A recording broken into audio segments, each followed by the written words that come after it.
I'm really excited about my book coming out. It's coming out really soon, and this book is something that I've wanted to do for so long. Cooking for me means family and home and getting together.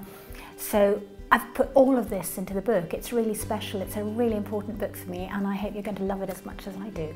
I don't actually remember learning to cook. My first memories ever are of being in the kitchen with my mother. I had a little stool about this big, and I must have been about 4 years old. It was probably before my sister was born, so I could just about reach the worktop, and I would stand there and my mum would be whisking meringues, and I used to find it fascinating. She used to whisk them, and then to make sure that they were done, she'd turn the bowl over my head and say, if they fall down, they're not ready.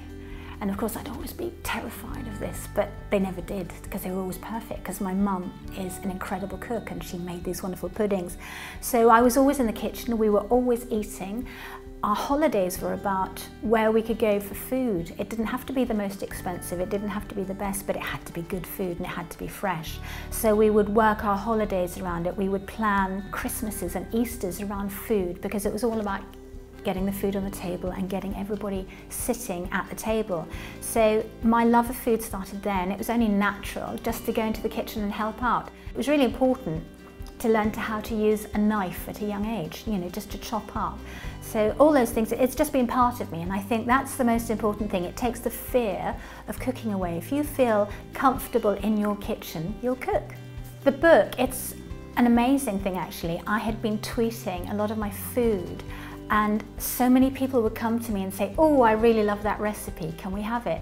And I'm a complete technophobe, so I just take a photo of the recipe and post it. So I was posting these and people were collecting them and then coming back and asking me, how can I do this and that? And so I got into it, and so it's sort of this thing that's grown and grown and grown, and then suddenly people were saying, we want a book. And I just find it amazing. It's just such a great way of getting out to people and reaching into people's lives and being able to say, yes, I've got this, and sharing food. It's just wonderful.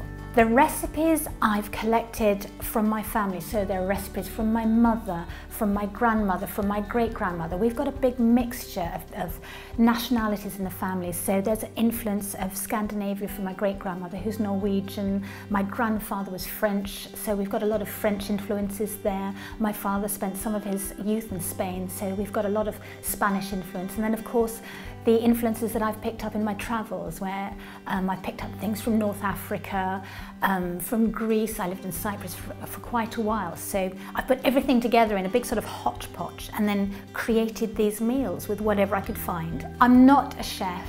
I'm not anybody who's had massive amounts of training. I've learnt from the grassroots upwards. I'm a cook, and I cook from the heart. Anybody can cook. This is what this book is about. Anybody can do it. You can go in there and create a really wonderful, sumptuous meal with very few ingredients very quickly, and I really hope you enjoy the book.